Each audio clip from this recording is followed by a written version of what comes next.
Pozdrav drugari, dobrodošli nazad. Ovo je kanal My Fungi and Nature, moje ime je Miloš i ja sam tradicionalno vaš vodič kroz čarobni svet gljiva. Ostanite uz nas i naučit ćete sve što ste želeli da znate o gljivama, a niste imali koga da pitate. Došao je taj dan. Danas završavamo priču o vrganjivkama. Na početku, kada smo definisali vrganjivke, rekli smo da sve one pripadaju redu Boletales. Sve one vrganjivke o kojima smo do sada pričali, znači pravi vrganji, jestivi, otrovni, dedovi, kserokomoidi i tome slično, svi oni pripadaju familiji Boletaceae. Vrganjivke o kojima ćemo danas pričati su slinavke, one pripadaju svojoj zasebnoj familiji Suilaceae, ta familija je u sestrinskom odnosu sa familijom Boletaceae, znači to su dve familije koje zajedno pripadaju redu Boletales. Takođe, pored slinavki danas ćemo govoriti o još dva roda, a to su Girodon i Giroporus, koje takođe imaju svoje zasebne familije. Girodon pripada familiji Paxilaceae, dok Giroporus ima svoju familiju Giroporaceae. Kao što smo već rekli, sve slinavke pripadaju rodu Suilus, sve rastu u mikoriznim odnosima sa raznim četinarskim drvećem. Možemo ih podeliti na dve grupe, to su one koje imaju parcijalni veo i one koje ga nemaju. Šta je to parcijalni veo? Parcijalni veo je formacija koja kod mladih primeraka određenih gljiva prekriva nezrelo trusište, pore, listiće i tako dalje u zavisnosti od gljive. Ta opna može biti kožasta ili paperjasta ili sluzava i tako dalje i ona kada gljiva dovoljno poraste i njen šešir se otvori, ostaje na dršci u vidu prstena. Ili u tragovima, pa onda vidimo samo kao neku zonu na dršci gde je nekada bila osnova tog parcijalnog vela. Ponekad, ako parcijalni veo pukne na karakterističan način, on se može zadržati na marginama šešira u vidu nekih visećih elemenata. Mi ćemo prvo govoriti o slinavkama bez parcijalnog vela. Najčešće slinavke bez parcijalnog vela su Suilus granulatus, Suilus collinitus i Suilus bovinus. Ovde nećemo govoriti posebno o narodnim nazivima ovih vrsta, narodni nazivi kod njih variraju, sve generalno možemo zvati slinavke, neke zovu vučji hlebac, neke zovu čak i borovnjače i tako dalje. Znači to su vrganjevke koje su generalno sitnije rastom, imaju najčešće relativno kratku dršku, uniformne debljine najčešće i često kod većine njih se šešir, odnosno kožica šešira lako ljušti. Kao što im ime kaže, slinavke, sve one su lepljive, sluzave, znači imaju tu neku lepljivost ili sluzavost u različitim nivoima, u zavisnosti od vlažnosti vremena. Pa da krenem. Suilus granulatus je prva vrsta o kojoj ćemo govoriti. On ima šešir koji je neke žućkasto-naranđasto-braunkaste boje u zavisnosti od starosti gljive, od suvoće, znači odnosno od toga da li je sušno vreme ili kišovito. Kožica šešira mu se veoma lako skida, lepljiva je kao što smo rekli na vlažnom vremenu. Trusište je svetlo žuto do prljavo žuto ili prljavo naranđasto kod starijih primeraka, a retko bude maslinasto kao na primer kod pravih vrganja koji, kako im spore zre, trusište dobija maslinaste nijanse. Kod slinavke je to obično neka prljavo naranđasto-braunkasta boja, nikada nije tako maslinasto kao kod pravih vrganja. Trusište često luči kod mladih primeraka sitne, bele, mlečno-bele kapljice, odnosno ima gutaciju, drška je beličasto-žuta, žućkasta, uniformne debljine kao što sam rekao, znači cilindrična i često je tamnija pri osnovi, a uvek ima, naročito kod mladih primeraka, celom površinom neke prljavo-braunkaste, prljavo-crvenkaste flekice koje potiču od kapljica koje su se vremenom osušile na dršci. I zbog toga on i nosi naziv granulatus, jer ima te kao neke granulice po dršci. Meso ove gljive je svetlo žuto, žućkasto, tamnije žuto u zavisnosti od starosti gljive i u dnu drške može biti malo tamnije, a bazalni micelijum, znači kada uberemo gljivu po samoj osnovi drške, ono što ostane je beličast. To nam pomaže da je razlikujemo od vrste koja sledi. Ova vrsta raste u mikoriznom odnosu sa borovima, najčešće sa dvoigličastim borovima, Pinus silvestris, Pinus nigra i tako dalje, znači beli, crni bor i drugi. I to bi bilo to što se tiče nje. Druga vrsta je Suillus colinitus, on je po svemu gotovo identičan ovoj vrsti, može da ima malo tamniju boju šešira i često na suvom vremenu vidimo po samoj kožici šešira kao neke zrakaste, odnosno radijalno raspoređene niti, odnosno kao končiće neke ili dlačice ili tome slično. Šešir je gladak, znači nije zapravo dlakav, ali ima kao te neke radijalno raspoređene šare.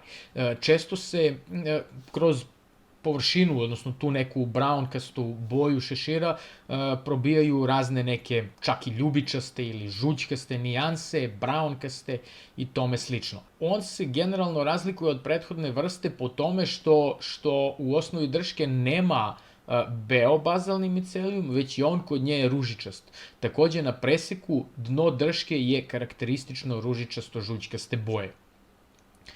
Takođe raste sa dvoigličastim borovima, znači belim, crnim borom i obe ove vrste preferiraju bazično, odnosno alkalno tlo. I poslednja vrsta je Suillus bovinus, on je onako malo zagasitije boje, na suvom vremenu šešir mu je blago baršunast, kao prekriven nekim plišem, te fine sitne dlačice često kada gljiva stari i na suvom vremenu naročito mogu da se grupišu i formiraju kao neke čuperke, međutim to je sve jako slabo izraženo, tek toliko da šešir ne izgleda glatko. Na vlažnom vremenu je i on takođe lepljiv, kod njega je karakteristično da se kožica malo teže ljušti, gotovo nikako u poređenju znači, sa ovim prethodnim vrstama. Takođe boja mu je, rekao sam, zagasitija, znači nije onako žućkasto naranđasta, već ima neke kao sivkasto naranđaste, oker naranđaste nijanse. Trusište je takođe, znači može da varira od žute do neke oker žute, sivo naranđaste, oker naranđaste boje. Trusište kod starih primeraka dobija neke tamnije, maslinastije nijanse, ali opet ne maslinaste kao kod pravih vrganja. Na pritisak trusište potamni, drška je za nijansu svetlija od šešira, često zrnasta ili baršunasta. Boja mesa je krem žućkasta, oker naranđasta, brownkasta sa ružičastim notama u osnovi drške. Meso ove vrste, kao i prethodnih, ne oksiduje u kontaktu znači, sa vazduhom kada je presečemo, tek nakon sušenja može dobiti ružičaste nijanse. Vrste iz ovog roda koje su bez parcijalnog vela, a malo ređe od prethodnih su Suillus variegatus i Suillus bellini.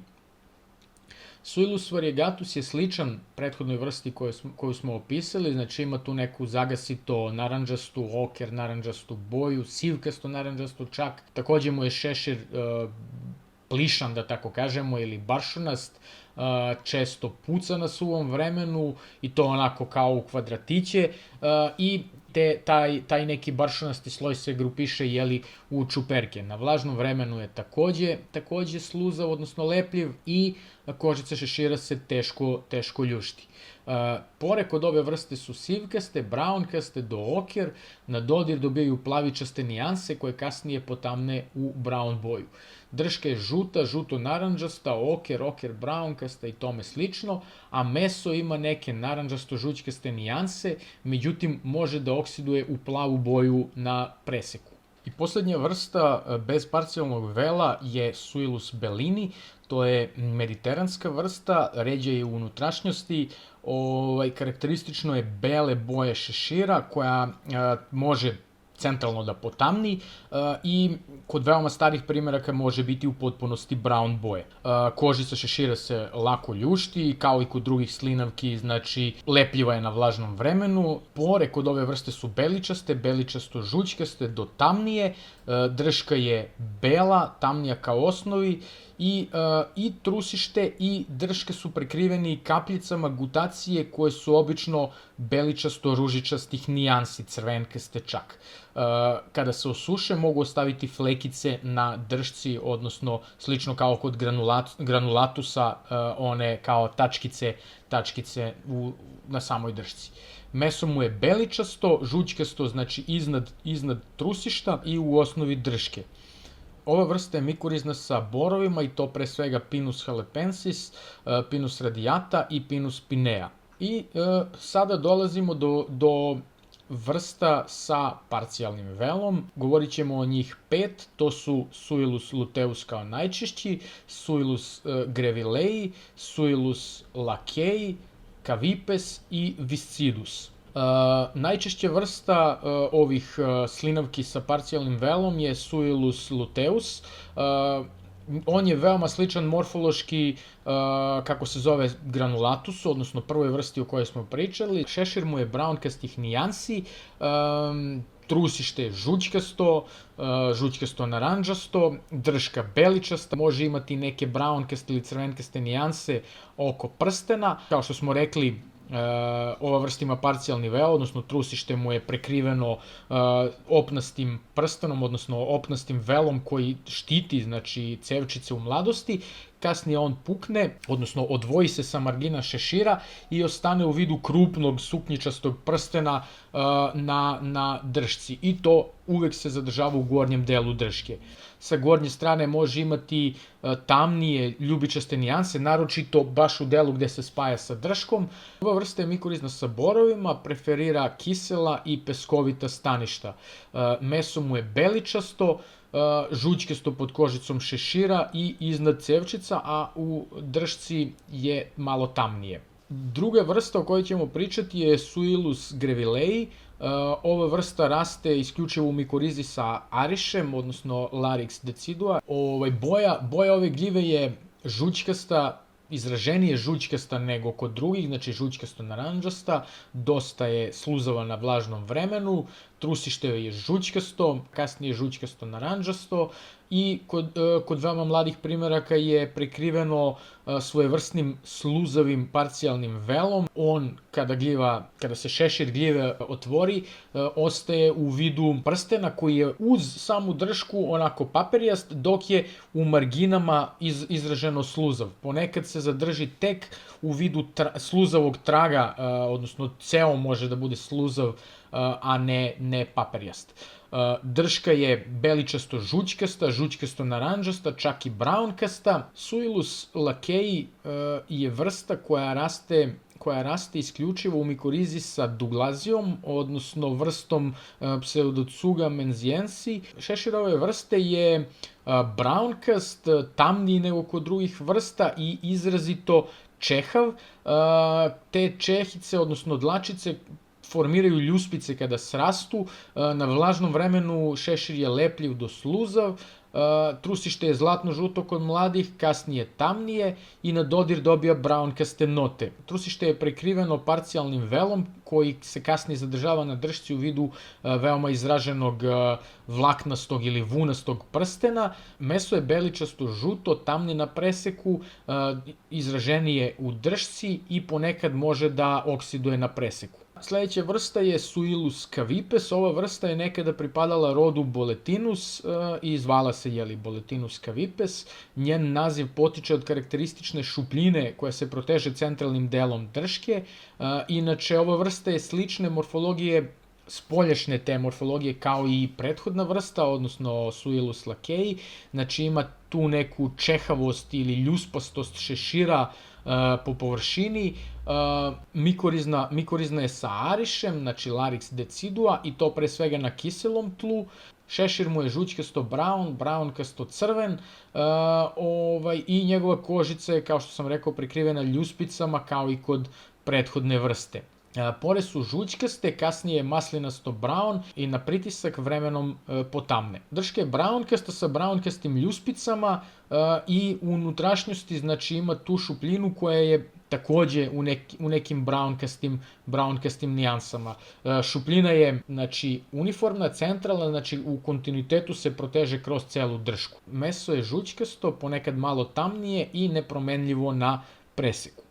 I poslednja vrsta iz roda Suillus je Suillus viscidus, takođe raste sa arišem Larix decidua, preferira krečnjak ili peskovito tlo, šešir mu je beličast, sivkast, ređe brownkast, kožica šešira je lepljiva i lako se ljušti. Na suvom vremenu ima izražena radijalna vlakna. Pore su sivkasto brown, tamno brown, cimetasto brown, beličasto brown, beličasto sive i tome slično. Mogu da potamne na pritisak. Drška je svetlo siva u gornjoj zoni, žućkasta, sivkasta do brownkasta dole, prekrivena je zrncima. Na vrhu drške je čak prisutna i neka pseudomrežica koja se proteže nekim manjim delom tik ispod cevčica. Prsten je beličast do sivkast, slab, ponekad dosta redukovan i primetan samo u tragovima. Meso ove gljive je beličasto sivkasto i može da oksiduje iznad cevčica nekom slabom plavičastom bojom.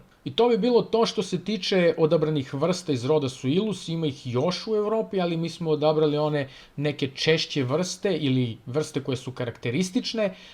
Sve ove vrste su jestive, nakon termičke obrade, naravno, to bi trebalo da se podrazumeva. Po nekim starijim autorima, naročito domaćim autorima, treba im oljuštiti kožicu jer ona izaziva probavne smetnje i tome slično, sadrži neke purgativne supstance i kako god. Međutim, to nije baš najtačnije. Ono što se dešava je da ove gljive sadrže dosta hitina, daleko više od drugih vrsta i taj hitin je nesvarljiv za naš organizam i zbog toga može da izazove probavne smetnje. Nakon roda Suillus ostaju nam još dva roda, to su Gyrodon i Gyroporus. Prvo ćemo pričati o Gyrodonu.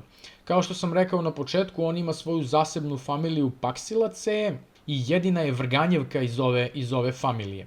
U Evropi imamo samo jednu vrstu i to je Gyrodon lividus. Gyrodon lividus je vrsta koja raste isključivo sa johama, odnosno vrstama iz roda Alnus i sa njima gradi mikorizu. Preferira krajrečna ili krajpotočna, kako god, neka mokrija, vlažnija staništa. Često može da plodonosi u velikom broju tamo gde ga ima, a inače je poprilično retka vrsta kod nas. Njegov šešir je levkast, nije onako jastučast kao kod drugih vrganjevki, trusište mu je izrazito silazno i drška je ekscentrična, često vijugava i tako dalje. Boja mu je u nijansama neke svetlo žućkaste, žućkasto krem i tako dalje, znači može biti tamnija u centralnom delu, trusište je izraženo žuto, sa starenjem znači dobija tamnije ili prljavije nijanse, spušta se, kao što sam već rekao, duboko niz dršku, a sama drška je slične boje kao i šešir, znači u tim nekim nijansama, u nijansama krem bele boje. Meso ove gljive je žućkasto do kremkasto, na preseku plavi i to pre svega u šeširu, dok može biti tamnije ka dršci. Ova vrsta je jestiva i slabog kvaliteta, a uz to je i retka, tako da možemo smatrati da nema neke kulinarske vrednosti. I poslednji rod za danas je Gyroporus. On ima više vrsta u Evropi, od kojih su najčešće Gyroporus castaneus i Gyroporus cyanescens. Po novim nekim istraživanjima imamo još nekih vrsta kao što su Pseudocyanescens, Lacteus, Pseudolacteus i još neke druge.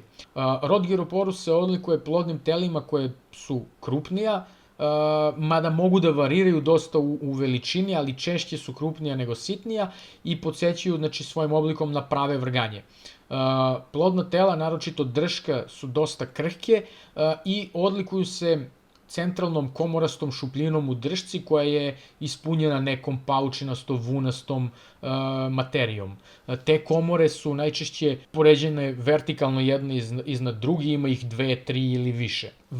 Vrste o kojima ćemo mi pričati su Gyroporus castaneus i Gyroporus cyanescens.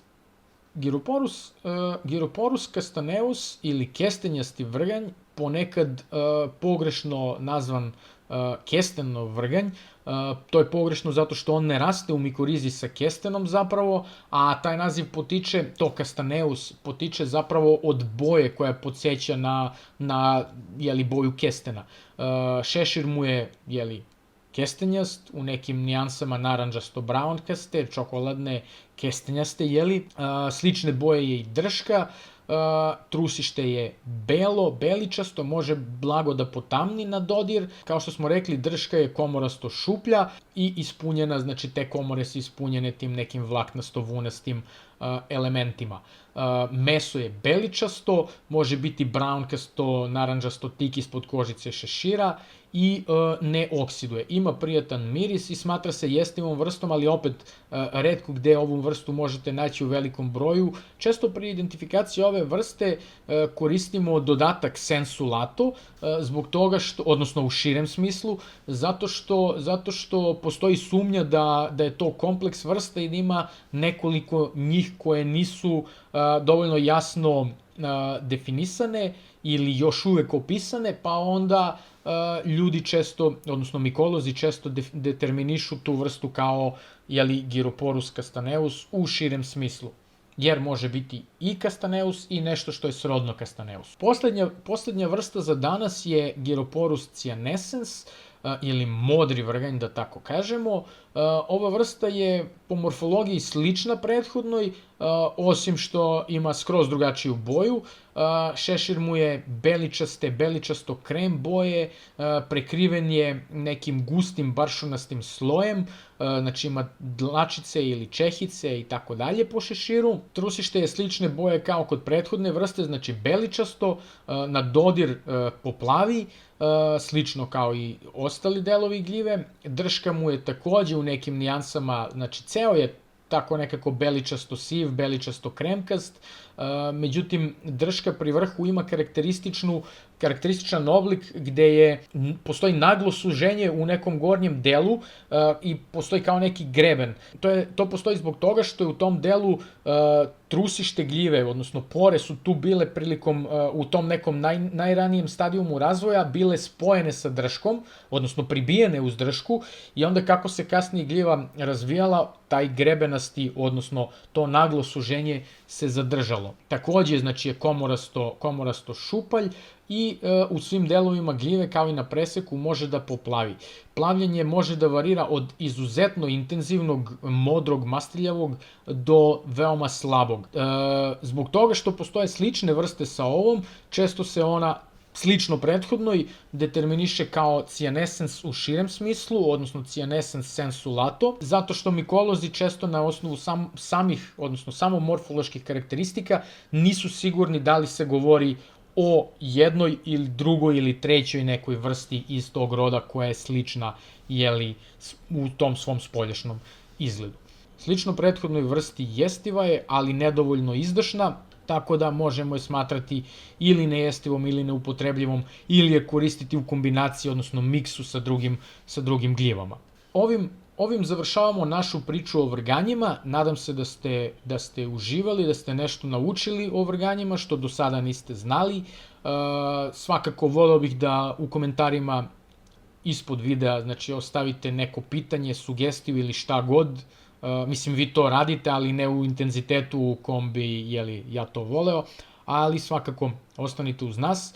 U sledećoj epizodi govorimo o amanitama i do tada dobra berba.